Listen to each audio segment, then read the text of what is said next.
Right. Hey, Dave. On offense right now, are you a little concerned that nobody in the top six or so is really just tearing it up right now? You like to have a few guys hotter than this in the postseason? Yeah, we're going to have to swing the bats a lot better the next couple of days if we're going to win this series.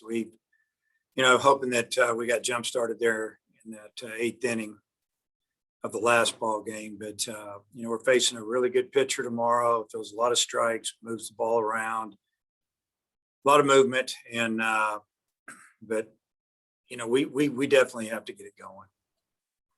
And then, what about the status of Vermillion? Is he on your roster for this one? And Brady, do you think getting him back in the lineup was important as you go forward? It is. We need, first, yeah, Vermillion's on the roster, and then getting Brady back. And even though it didn't go real well for him offensively, last weekend, I think just getting him those at bats, kind of getting him going, I think should help him out for this weekend. Matt. I think between you and Coach Avent, there's something like 2,500, 3,000 wins, but I don't think you've ever faced each other in a game. How well do you know him? Have your paths crossed in the USA baseball circuit or elsewhere?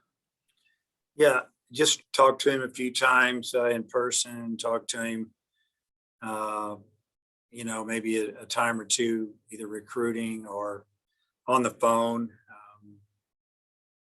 We have some common friends, that say good things about him. So, I mean, he seems like obviously a really good baseball coach, been doing it a long time. He's won a lot of games and just a good person, good guy. So, but we've never coached against each other on the field.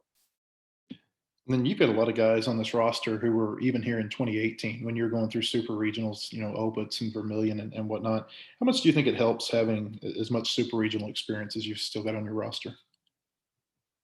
Well, I think the more experience you can have at this time of year is, it can be if they're handling it in the locker room and talking about it. I think the players that are new, to each experience, whether it's regional or get to a super regional, they're going to look to the guys that have been there and done that. And,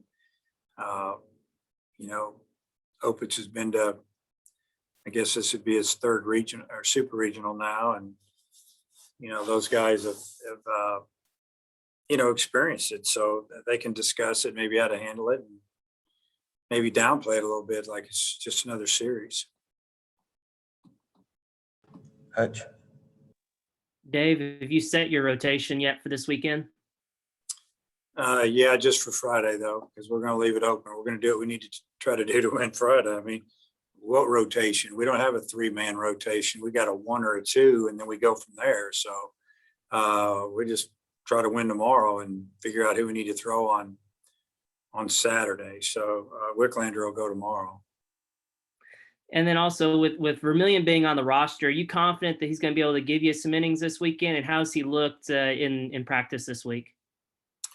Looked real strong in his bullpen this week, and no pain, throwing the ball hard. Yeah, I feel confident that he can help us.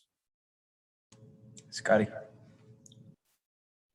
Hey, Coach, what has Caden Monk shown you guys this week, and how important could he be this weekend for your bullpen? Well, he's ready to go. He's didn't really have to throw last weekend, and he's well rested. And again, you just can go off their bullpen and what Coach Hobbs tells me. Said he's good to go, and we planning on using him. So hopefully he'll get on the mound and have a really good outing for us whenever we use him. Nate.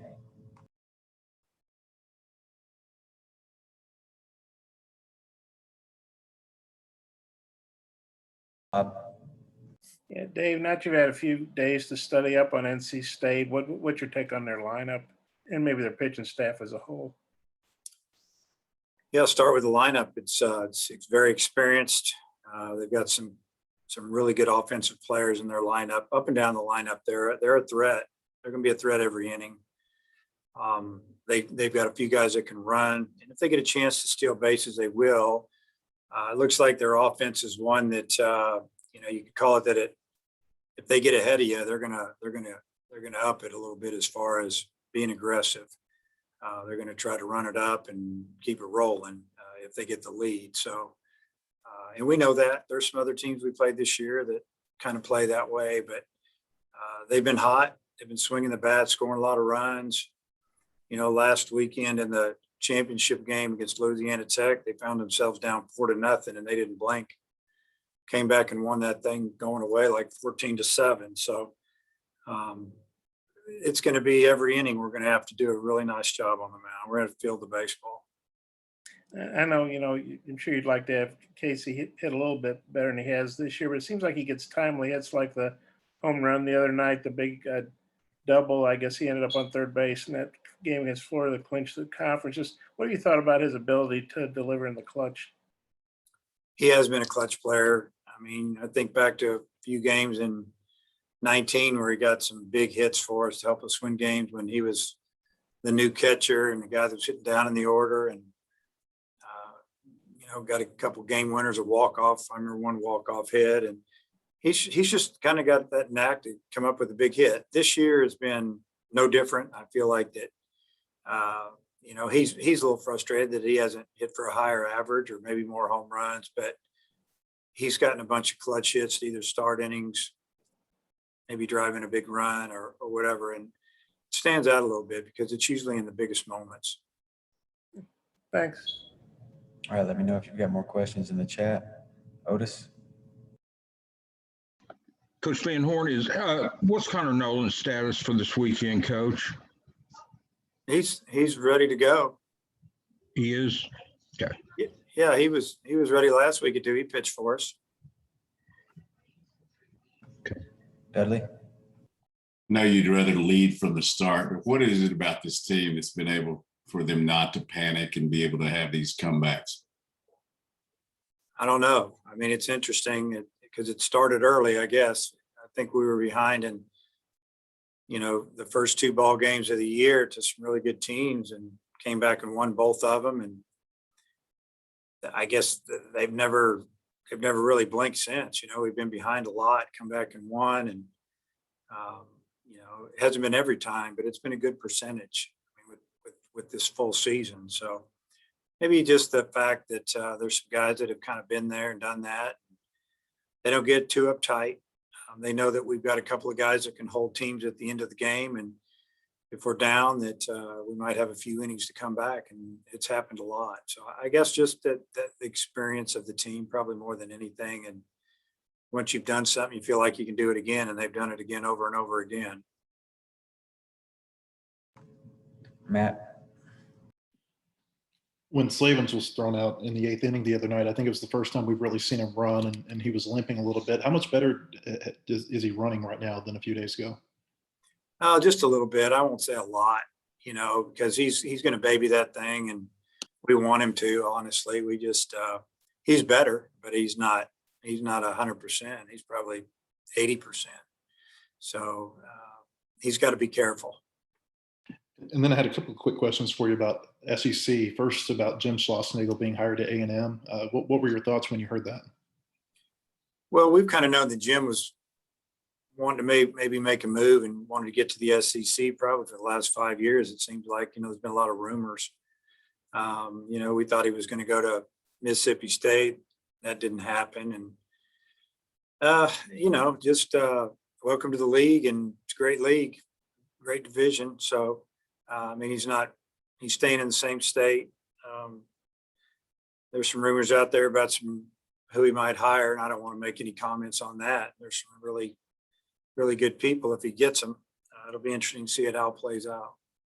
And then there's 6 SEC teams that are in the super regionals, including LSU, and I think that surprised a lot of people. What did you think about the teams that you saw advance last week and how the league did in the regional round? Well, honestly, it didn't surprise us that LSU advanced. We know how much talent they have, and they've been up and down. What they did there, they lost first game, then they started scoring runs. They recycled a bunch of their pitchers the second time out. They did just enough to hold down a strong Oregon team. That didn't surprise me. I felt like Tennessee would win theirs. I thought Mississippi State would win theirs going away, and they pretty much did. You know, Ole Miss was at home, felt like they would win. I guess, you know, it doesn't surprise me one bit that they're all made it. They've been through our league, and most of them played at home, except, you know, I guess LSU, and they're tough. They fought through it. Last one, Bob. Hey, Dave, they're starting pitcher Johnston. At least I assume that's who they'll start. He really shut down Alabama. Is that something to get your guys' attention? Because that was an SEC team. I think he only gave up 1 run in 8 innings. I think it was. Yeah, we've watched a lot of that.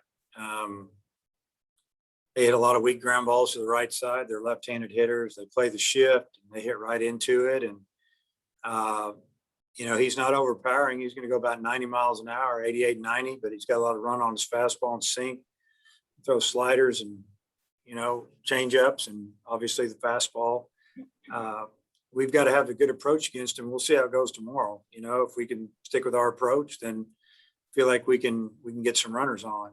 He's an older kid. He knows how to pitch. He knows how to win, and he's won a lot of games. He's thrown a lot of innings. So it's normal that you're going to face an experienced guy like that first ball game. Thanks, Dave. All right, last one, Hutch. Yeah, Dave, I was wondering how Kevin has responded this week after his heavy workload this weekend, and is he looking, you know, just fine like normal? Yeah, from everything I've been told, and I've talked to him a little bit, but I go through Coach Hobbs on most of it, or our trainer or whoever, and they're like, his arm's great. You know, I think probably the day after, his body was a little bit sore from, you know, going more than normal, and you know, a couple of days later, he seems to be good to go. He feels great. All right, that'll wrap us up. Thanks, Coach. Okay, thanks.